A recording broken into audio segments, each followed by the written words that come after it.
Olá, irmãos. Boa noite. Essa é a minha primeira tentativa de voltar a falar com vocês, depois destes acontecimentos, depois desta situação que nós enfrentamos com essa epidemia. E pensando nisso já, gostaria de agradecer a todos que estiveram orando por nós, que estiveram preocupados conosco. Queremos louvar a Deus pela vida de vocês.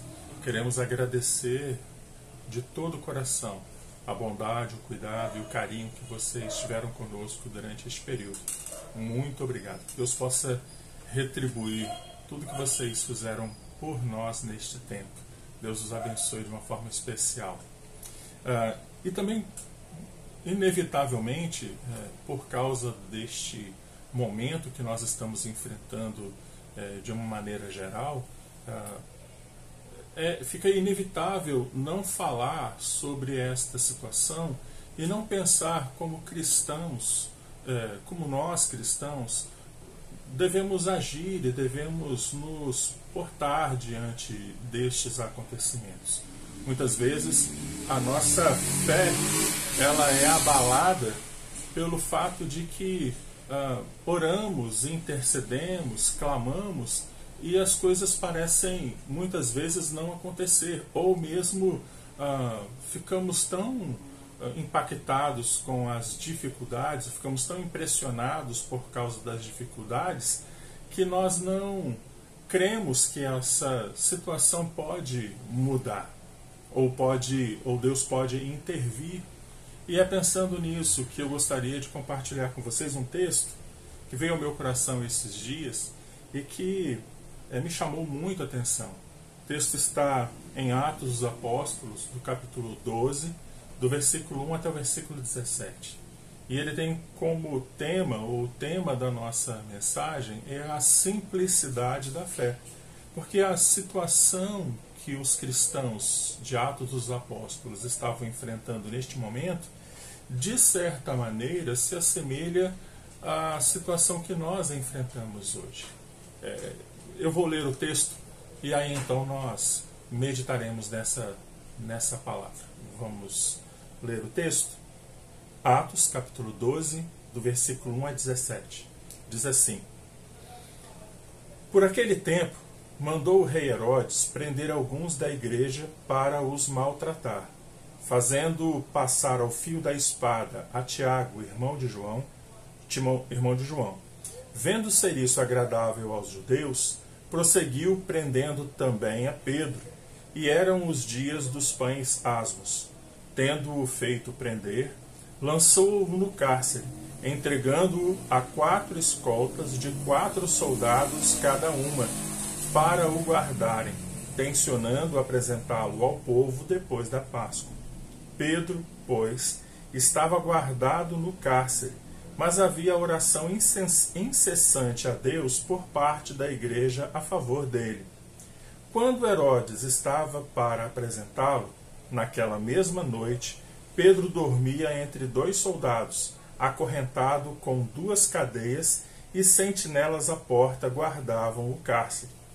Eis, porém, que sobreveio um anjo do Senhor, e uma luz iluminou a prisão, e tocando ele o lado de Pedro, o despertou, dizendo: Levanta-te depressa. Então as cadeias caíram-lhe das mãos. Disse-lhe o anjo: Cinge-te e calça as tuas sandálias. E ele assim o fez. Disse-lhe mais: Põe a tua capa e segue-me. Então, saindo, o seguia, não sabendo que era real o que se fazia por meio do anjo. Parecia-lhe antes uma visão. Depois de terem passado a primeira e a segunda sentinela, chegaram ao portão de ferro que dava para a cidade, o qual se lhes abriu automaticamente, e saindo, enveredaram por uma rua, e logo adiante o anjo se apartou dele. Então Pedro, caindo em si, disse: Agora sei verdadeiramente que o Senhor enviou o seu anjo e me livrou da mão de Herodes e de toda a expectativa do povo judaico. Considerando ele a sua situação, resolveu ir à casa de Maria, mãe de João, cognominado Marcos, onde muitas pessoas estavam congregadas e oravam. Quando ele bateu ao póstigo do portão, veio uma criada chamada Rode ver quem era. Reconhecendo a voz de Pedro, tão alegre ficou que nem o fez entrar, mas voltou correndo para anunciar que Pedro estava junto do portão. Eles lhe disseram: estás louca? Ela, porém, persistia em afirmar que assim era. Então disseram: é o seu anjo.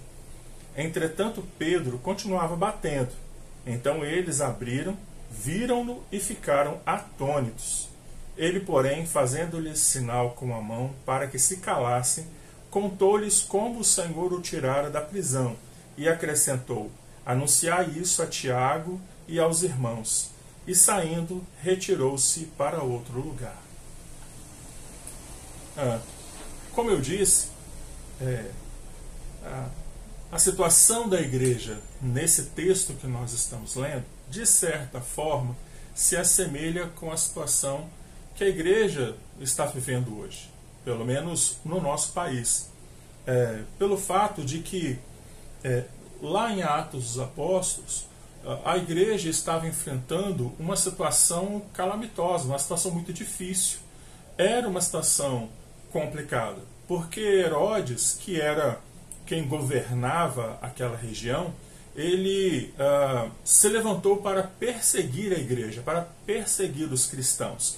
Ele, em primeiro lugar, prendeu a Tiago, que é irmão de João, um dos apóstolos de Jesus, e ele mandou que Tiago fosse morto ao fio da espada, ou seja, Tiago foi assassinado.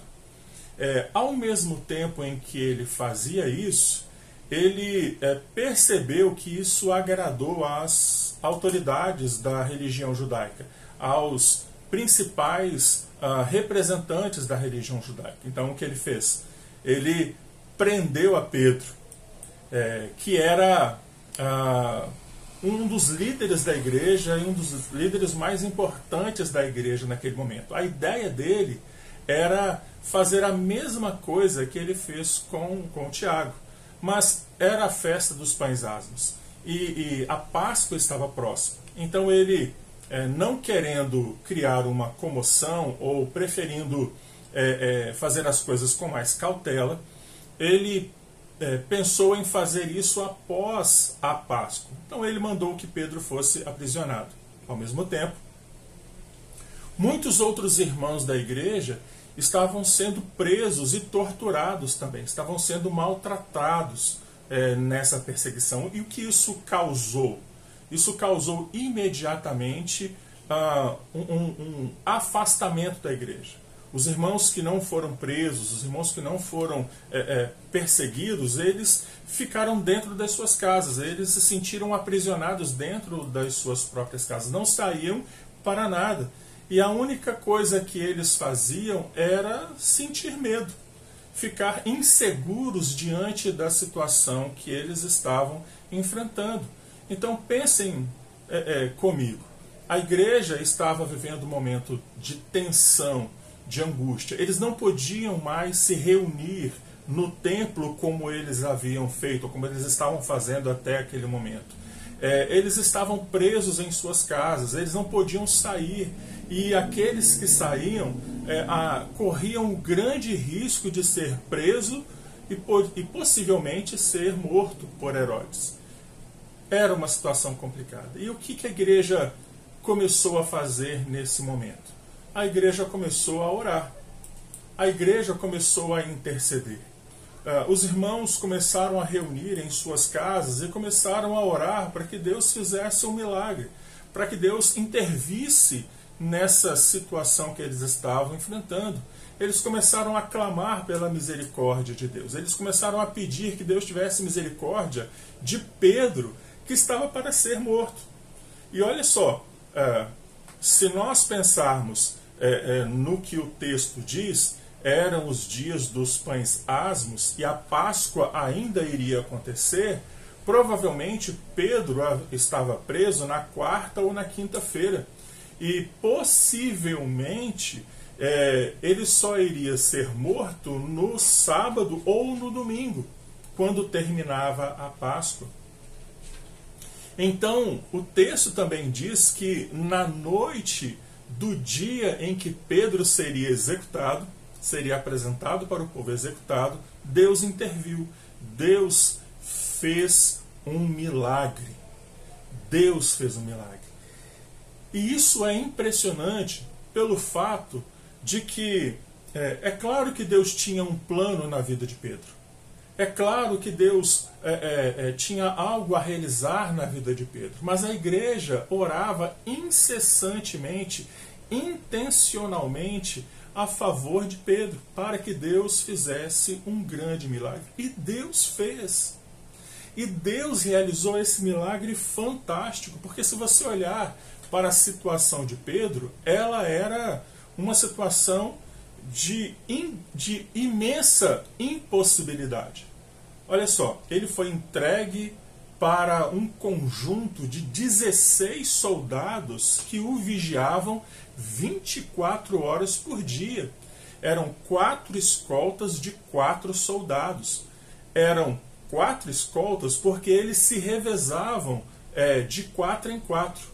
E após algumas horas trocava a escolta para que os soldados não ficassem cansados e não dormissem no trabalho. Outra coisa, 2 soldados ficavam ao lado de Pedro e 2 soldados ficavam na porta da cela, na porta da prisão, da cadeia, do lugar onde Pedro estava. Pedro estava com 2 correntes, aprisionado por 2 correntes, com um soldado de cada lado, numa sala fechada com uma porta reforçada, e 2 soldados guardavam esta porta.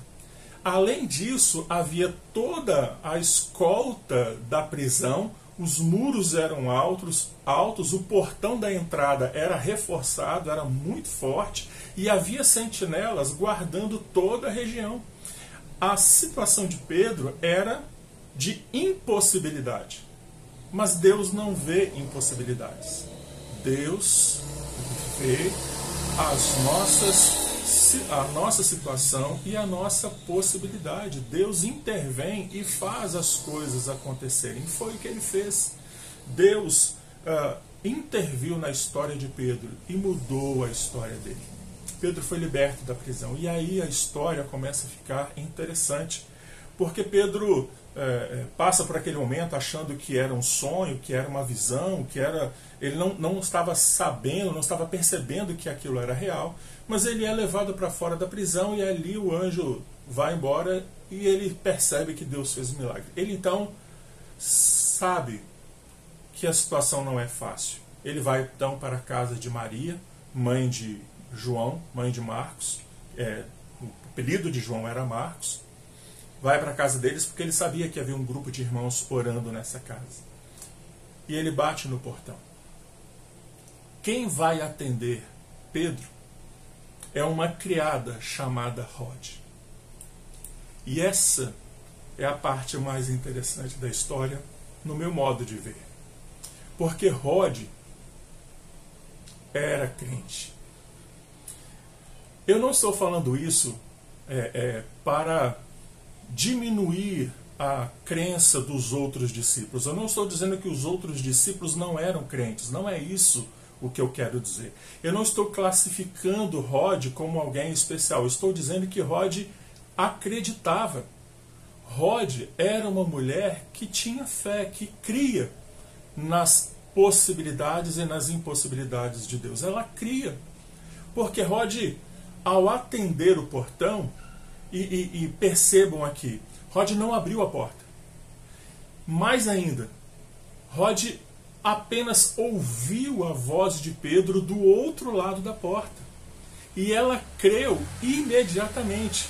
E aqui eu queria fazer uma pausa para fazer uma explicação. O seguinte, lembre-se que Pedro está nesse processo de ter fugido da prisão, de ter saído, sido liberto da prisão. Então ele não quer despertar as atenções. Muito provavelmente, quando ele chegou no portão da casa de Maria, a batida na porta não foi uma batida forte. Foi uma batida bem suave.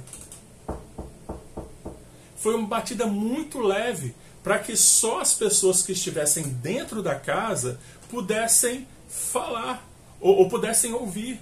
E quando a criada veio para atender, ela não abriu a porta. É claro, ela era crente, mas ela não era boba. Ela acreditava, mas ela era uma mulher inteligente, sabe? Ela não abriu a porta. Ela perguntou: quem é? E Pedro provavelmente, muito provavelmente, falou baixinho: é Pedro. E é esse o momento que faz toda a diferença. Porque ao ouvir a voz de Pedro, Rod creu no milagre que Deus havia realizado. E o texto diz que ela ficou tão feliz, que ela ficou tão empolgada, que ela ficou tão emocionada com o fato de Pedro estar ali, de ter feito esse milagre, que ela quis compartilhar isso com os outros irmãos. E ela nem se deu conta de que ela não abriu a porta. E ela foi correndo ao encontro dos outros irmãos que estavam orando. E ela disse: Pedro está no portão. Mas os irmãos não creram que era Pedro, em um primeiro momento. Não acreditaram na palavra dela. E esse é um segundo ponto que eu gostaria de destacar para vocês. Porque muitas vezes nós fazemos a mesma coisa que estes irmãos que estavam orando fizeram. Nós, muitas vezes, passamos por situações difíceis na vida, enfrentamos situações complicadas na vida, mas nós não cremos que Deus pode mudar a nossa história. Nós oramos, nós nos envolvemos em oração, nós criamos grupos de oração, nós reunimos, nós buscamos a Deus, mas no fundo nós não cremos. E essa é a grande diferença. Quando nós vivemos a fé, ela pode parecer difícil de ser aplicada, porque as situações, as circunstâncias que nos envolvem podem fazer com que a gente acredite que seja impossível mudar a nossa história. Mas a fé faz toda a diferença. E é esse o ponto em que eu queria chegar com vocês. Porque exercer a fé, como Rod fez, pode parecer difícil, e de fato é, nesse momento ou nessas circunstâncias que estamos vivendo. Primeiro, porque nós vivemos em um mundo imensamente incrédulo.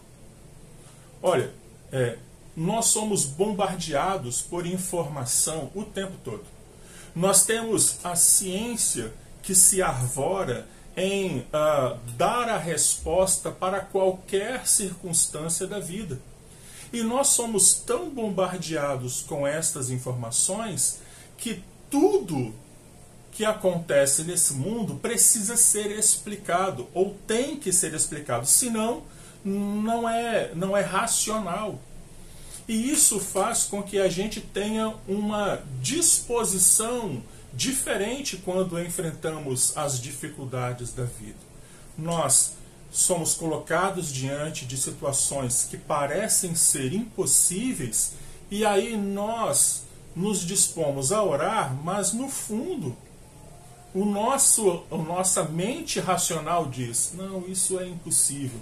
Eu estou orando aqui, eu estou pedindo a Deus, eu estou clamando, mas no fundo eu sei que a situação não vai mudar. Eu sei que essa situação não tem como mudar, eu sei que Deus não vai mudar, eu sei que Deus não vai agir. Nós oramos, mas não cremos. Fazemos exatamente como aqueles discípulos que estavam na casa de Maria. Oramos, clamamos, pedimos misericórdia a Deus, mas nós no fundo não cremos. E aí está a diferença. Rod, na sua simplicidade, Rod acreditava. Ela acreditou tanto, ela acreditava tanto, que ao ouvir o som da voz de Pedro, ela teve certeza de que era ele. E os discípulos que estavam ali intercedendo para que Deus fizesse um milagre, não creram imediatamente. E isso me faz pensar numa palavra do nosso Senhor Jesus Cristo quando ele trata a respeito da fé. Ele nunca disse que nós precisamos ter uma fé grande. Ele nunca disse que a fé em nós tem que ser imensa.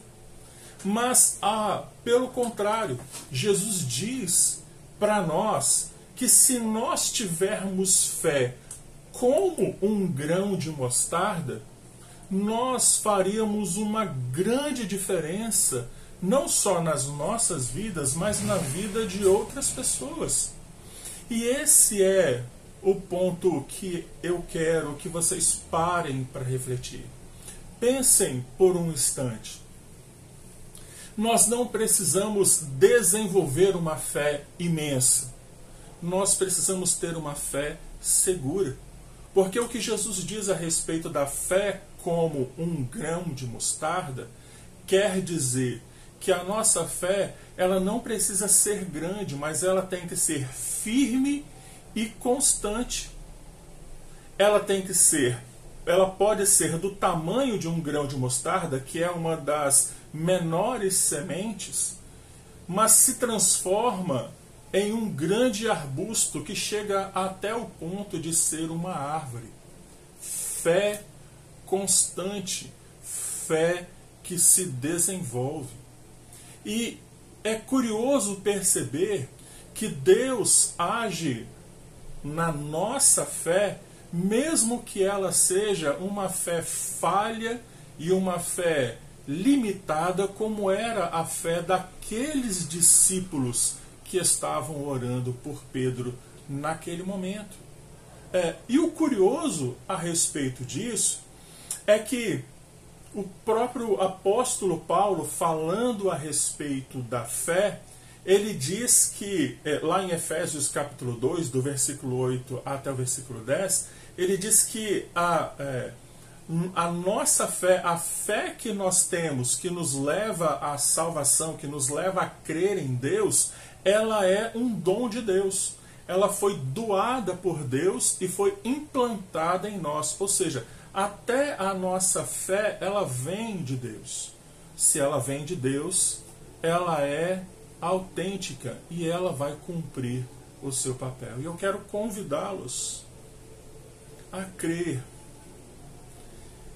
Eu sei que pode parecer difícil crer quando é impossível, mas é simples. Crer significa exatamente isso, acreditar. É não colocar impossibilidades para aquilo que Deus pode realizar.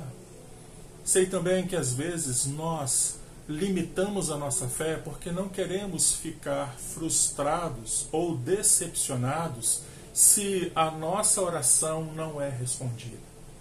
Mas isso não é algo que nos compete. A resposta à oração não é algo que nos compete. O que nos compete é crer. O que compete a nós, o que cabe a nós, é crer, é confiar, é acreditar que Deus pode. E que se Deus quer, Ele vai fazer. Então, eu quero convidar você a ter a mesma disposição que Rod. Aquela mulher que talvez ninguém dava muita importância para ela, mas que desenvolveu, ou que tinha fé, uma fé genuína, uma fé autêntica. Eu não estou dizendo que os outros discípulos não tinham fé. Eu estou dizendo que Rod acreditava. E eu quero convidar você também a crer. As nossas orações, elas são ouvidas por Deus. Deus escuta o nosso clamor. Deus escuta a nossa oração. Nós precisamos crer. Crer. Simplesmente isso. Deixar as nossas dúvidas, deixar as nossas explicações racionais de lado por um instante e crer. Acreditar que Deus pode fazer a diferença, mesmo quando a impossibilidade nos leva à dúvida. Deixe a dúvida de lado. Deixe a falsa expectativa da ação negativa de Deus de lado e creia, acredite, porque Deus pode e Deus vai mudar a nossa história, porque Ele é Deus. Vamos orar? Soberano Deus e Pai eterno, eu quero agradecer ao Senhor pela dádiva da vida, pelo cuidado do Senhor conosco, pela graça derramada sobre as nossas vidas, por tudo que o Senhor tem feito e por tudo aquilo que o Senhor tem sido em nós e por nós. Muito obrigado. Eu quero interceder a Deus por cada um dos nossos irmãos e irmãs que nos escutam neste momento. Quero pedir a Deus que o Senhor possa nos ensinar a crer da mesma maneira, Pai Santo, que aquela jovem criada, Senhor Deus, acreditava. Uma fé simples, ó Deus, uma fé segura, uma fé direcionada, colocada no lugar certo. Uma fé depositada no Senhor. Ajuda-nos, ó Deus, a crer. Ajuda a nossa fé. Nós oramos agradecidos a Ti por tudo, em nome do nosso Senhor e Salvador Jesus. Amém. Amém. Deus abençoe.